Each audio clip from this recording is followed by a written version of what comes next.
Ma khairul qadri, apa kadar yang baik, min syarrihi, dibandingkan dengan kadar yang buruk. Bagaimana saya tahu?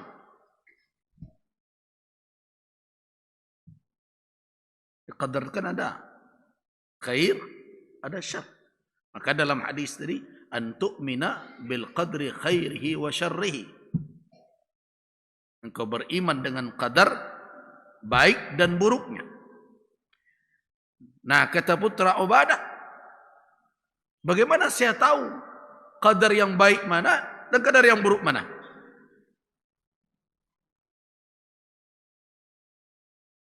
Qala, apa jawaban ayahnya?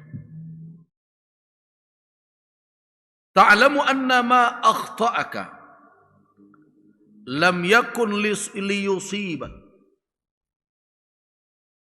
wa ma asabaka lam yakun liyukhti'ak. Ketahuilah olehmu, sesungguhnya apa yang tidak tertuju kepadamu tidak akan menemuimu. Artinya pun nandak kau untuk engkau, tak ketipu engkau.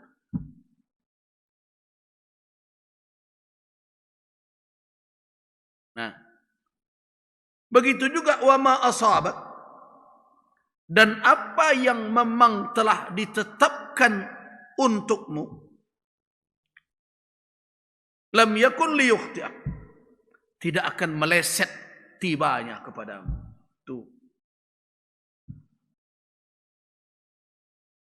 Nah, ingat Bapak dan Ibu-ibu, ni hadis ini berulang kali pernah saya sampaikan. Hadis Ibnu Abbas. Ibnu Abbas satu kali diboncengkan oleh Nabi di atas tunggangan.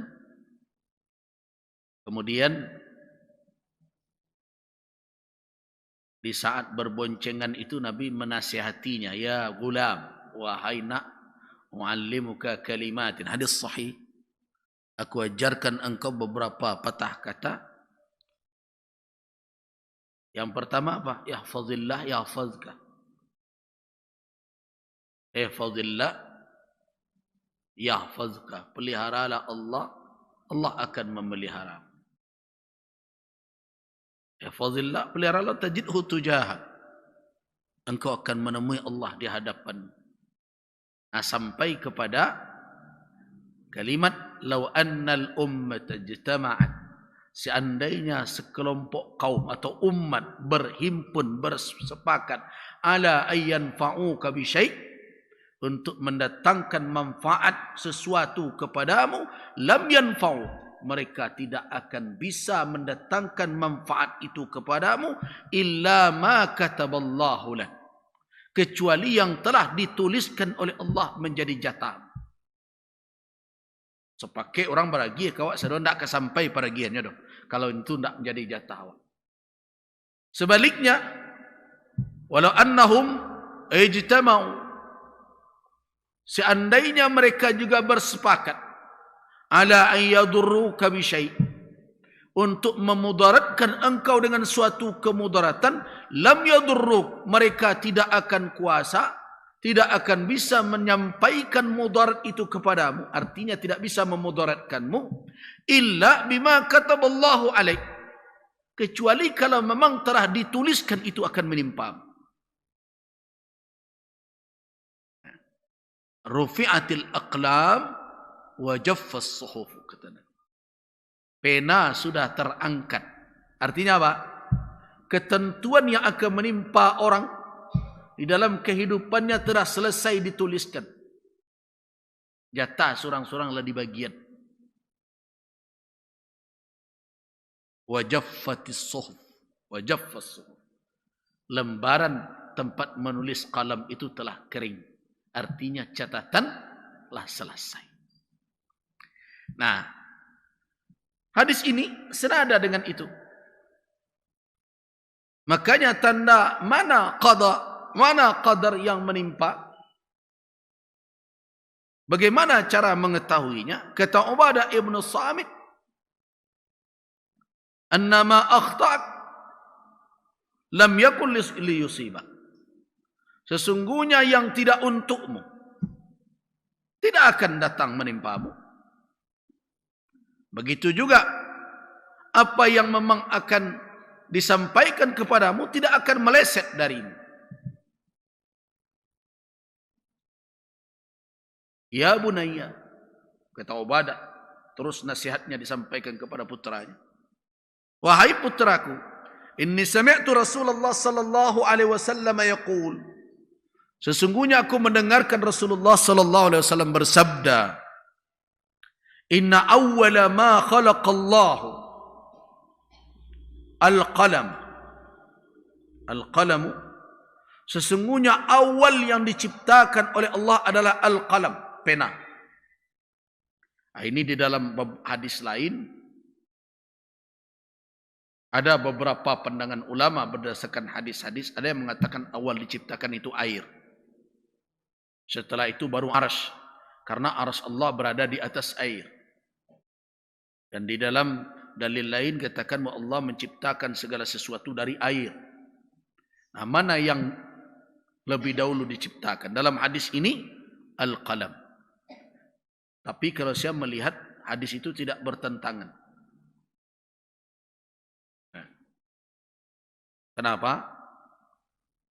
Karena bisa difahami bahwa qalam termasuk deretan awal yang diciptakan dari makhluk. Walaupun mungkin ia tidak yang pertama kali. Karena arsy telah ada. Nah, dalam hadis ini dikatakan, inna awwala ma khalaqallah, sesungguhnya awal yang diciptakan oleh Allah al-qalamu, qalam. Thumma qala, kemudian Allah berfirman kepada qalam, uktub, tulislah. Fajara, maka bergeraklah qalam tadi. Fitilka sa'ah, pada saat itu juga, bima huwa kain, apa yang dituliskannya tentang apa yang ada ketika itu, ila yaumil qiyamah, sampai hari kiamat.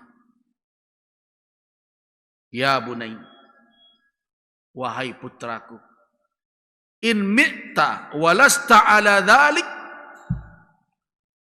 dakhaltan nar. Wahai putraku, kalau engkau mati tidak itu iman engkau, jadi kalau tidak beriman engkau dengan qadar seperti itu, engkau masuk neraka.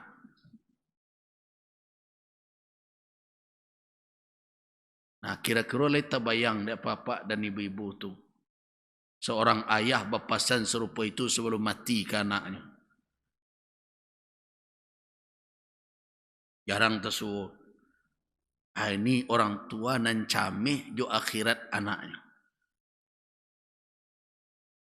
Kalau nang kini cameh jo dunianya. Karena yo tu tanah na itu alum bersertifikat so ko mati siapa urus yo. Itu orang kini itu pasannya tu. Karena yo tu di sini ada rekening tu jangan lupa sang.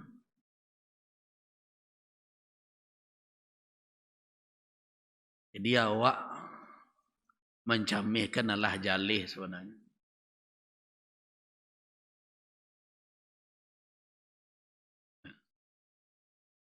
Dan sudah berulang kali saya ingatkan, inna nafsan lan tamuta hatta tastawfiya rizqah. Kan begitu kata Nabi SAW.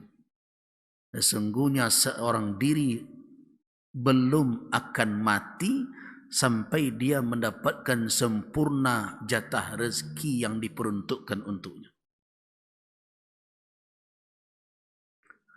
Itu adalah jaminan Allah. Tidak akan mati seseorang sampai sempurna bara rezeki yang dijatahkan untuk dia.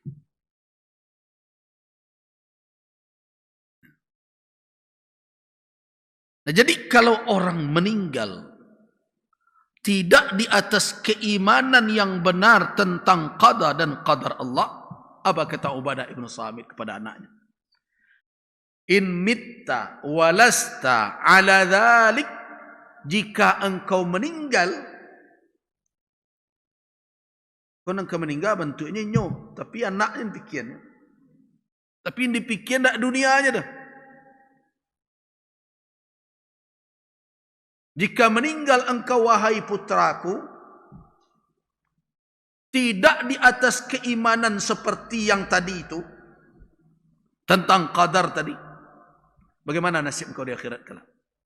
Dakhaltan nar, engkau masuk neraka. Nah,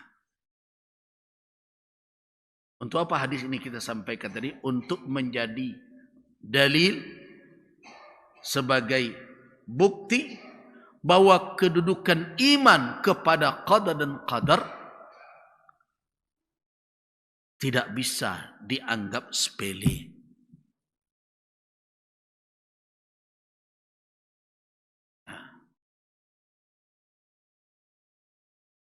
Kenapa saya mengatakan demikian? Karena banyak kalimat-kalimat kita, entah disadari entah tidak, yang kadang menggugat qada dan qadar Allah. Ambo ada dikirimi, sebenarnya tidak ingin mengomentari itu, karena itu nyanyi-nyanyi, tapi muatannya terlalu berat, karena menggugat qada dan qadar. Ada yang penyanyi kabarnya, ambo kan tidak pernah pergi konser-konser. Tapi dikirim dari orang video, di acara di lapang kantin apa dati betul-betul. Nah, ada lagu bunyinya tentang jodoh. Kalau ndak jodoh Tuhan dan paso.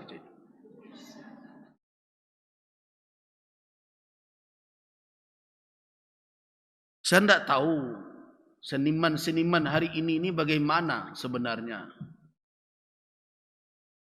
tentang iman mereka.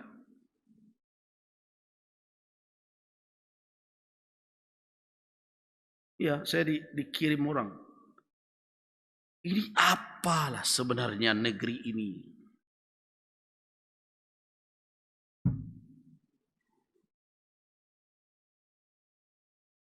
Ya.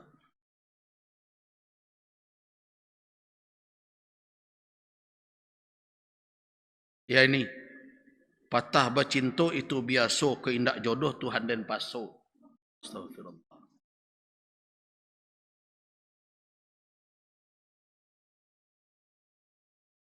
Coba bayangkan kalimat yang dilontarkan menggugat satu sendi keimanan.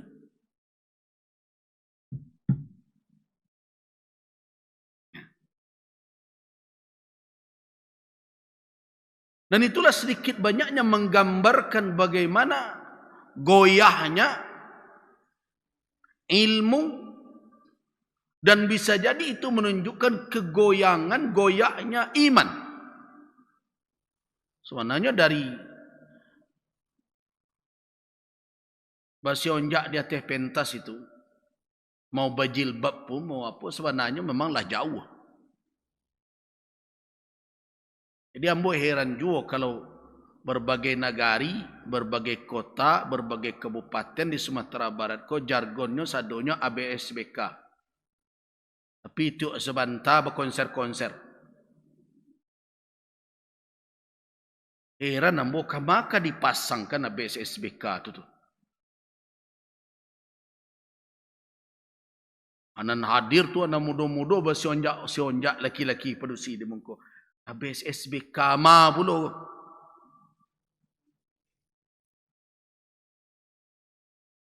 Jadi kita sebenarnya rindu tokoh pemimpin di negeri ini dan sesuai antara keceknya jo perbuatan.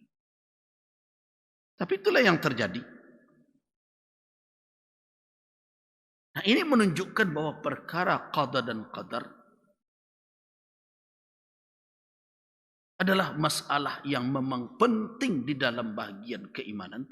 Bahkan dia menjadi rukun dari rukun iman. Dan tidak boleh dipandang enteng, apalagi dipermain-mainkan seperti itu. Ingat kata Ubadah tadi, wa in mitta ala ghairi dzalik, jika mati engkau tidak dengan keimanan seperti itu, yang lain yang engkau yakini, dijamin oleh ayahnya, dakhaltan nar. Bukan berarti dia mendoakan anaknya untuk masuk neraka, tapi memberi peringatan.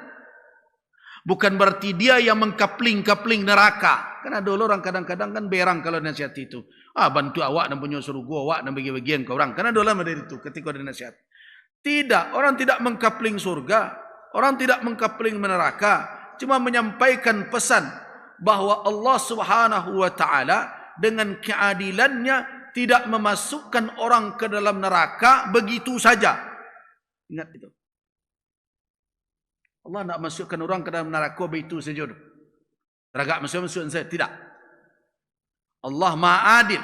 Karena itu salah satu bentuk keadilan Allah adalah baik untuk di dunia maupun di akhirat, Allah ikat antara sabab dengan musabab. Itu tanda Allah adil. Dia buktikan sabab musabab. Orang masuk neraka itu karena ada sabab yang ditempuhnya.